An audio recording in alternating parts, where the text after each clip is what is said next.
Good morning, good morning. Ito yung ano ko, yung natapos kong part 2 nung luggage na ginawa natin. Zipper pa lang to, meron pa tayong gagawin dito sa gulong niya. Ito pa yung job order nito. Bali, ito naman, magpo-post ulit ako tungkol dito mamaya, pagkatapos yung part 3 naman yung ilalagay natin, yung gulong ng baleta. Yan, napudpud na kasi kung nakikita nyo, gas-gas na siya. Kailangan na talaga siyang tapalan ng rubber rubber na gulong ng eroplano. Ito yung nilalagay kong gulong ng eroplano. Yan. Gulong ng eroplano yan, makunat saka hindi agad napupudpud saka hindi siya natutunaw. Di tulad dito na pagkakatagalan natutunaw siya saka naglalangis, nag-expire. Yung gulong ng eroplano, itong gulong ng eroplano na to hindi to nag-expire, non-expirables rubber kasi gulong siya ng eroplano. Di tulad ng mga iba na sa original na rubber ng luggage, pagkatagalan nag-expire, parang swelas din. Ang nilagay ko pala ditong zipper size 10.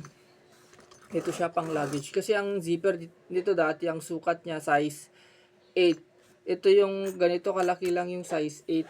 Ayan. Ayan, yun yung size 8. Ito yung size 10. Ito yung size 8. Mas malaki siya. Doble yung laki ng size 10 kumpara sa size 8. Ayan. Ito naman yung size 5, pinakamaliit na, mas maliit pa dito, size 3 yung nilalagay sa pantalon, sa mga lining, mga ganyan. Ito, dalawang slider ang nilalagay natin. Yan ang standard na nilalagay sa main zipper ng luggage, kahit sa backpack o mga ganyan.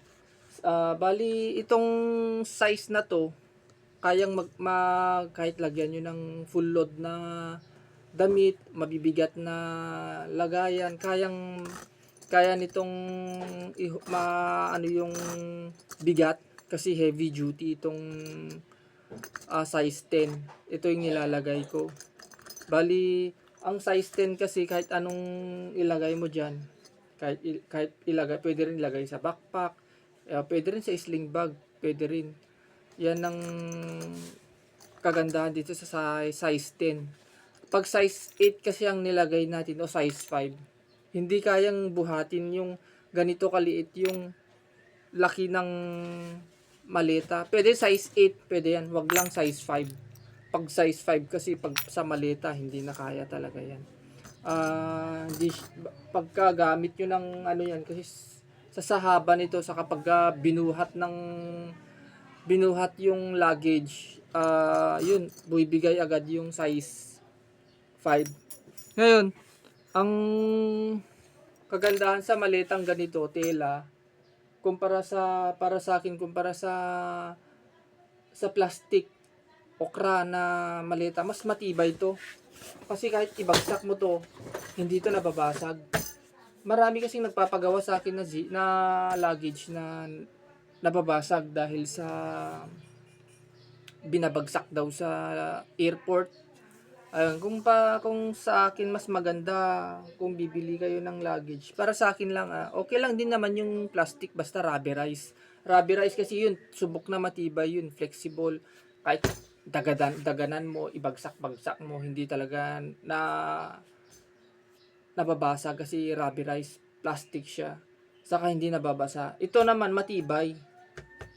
Kung may maleta ako, kung pipili ako ng maleta, mas gusto ko ng tela kasi hindi siya nababasag. Kung napupunit man, mabilis lang i-repair. Mabilis lang i-repair, saka pwedeng tapalan, hindi na halata. Kumpara sa plastic, sa luggage kasi pagka yung rubberized, mabilis din i-repair yun, tapalan. Pero halata, tulad dito may diskarte kung paano nire-repair para hindi halata. Ayan. Ito rin yung ini-next ko na zipper din to. Luggage din. Tela rin tulad ito. Okay. Ito yung kaibahan nung size nung ng ano natin ng zipper. Ipakita ko saglit yung ano yan. Ilagay ko sa puting papel para kita. Ayan. Kung nakikita nyo yung size niyan, ito yung size ng zipper. Size 10, size 8, size 5. May size 3 pa pero hindi ko nalagay kasi pang bag naman. Yung size 3 kasi pang lining yun. Ito pang size ng mga luggage, saka backpack, sling bag, mga ganyan. Sa size 3 is pang lining lang kasi yun, kaya ito. Yan yung kaibahan. Ito yung size 10 pang luggage. Ito yung pang regular na tulad ng backpack, sling bag. Ito rin pwede rin ito. Pero hindi ako naglalagay ng size 5 or size 8, lahat yung nilalagay ko para mas matibay ito. Kung maglalagay man ako sa lining na size 5, di ako naglalagay ng size 3. Ayan. Sa mga gustong magpagawa, pwede rin po kayo magpagawa sa akin ng kahit anong sira ng luggage, kahit yung handle, zipper, gulong. Message nyo lang po ako sa aking Facebook page. May YouTube din po ako, kung gusto nyo i-request yung full video, pwede rin po. Bali, doon ko ipapakita yung step by step na proseso kung paano ko ginagalaw yung item ninyo. At yun lang po, at salamat sa ating lahat, and God bless. God bless po. Thank you.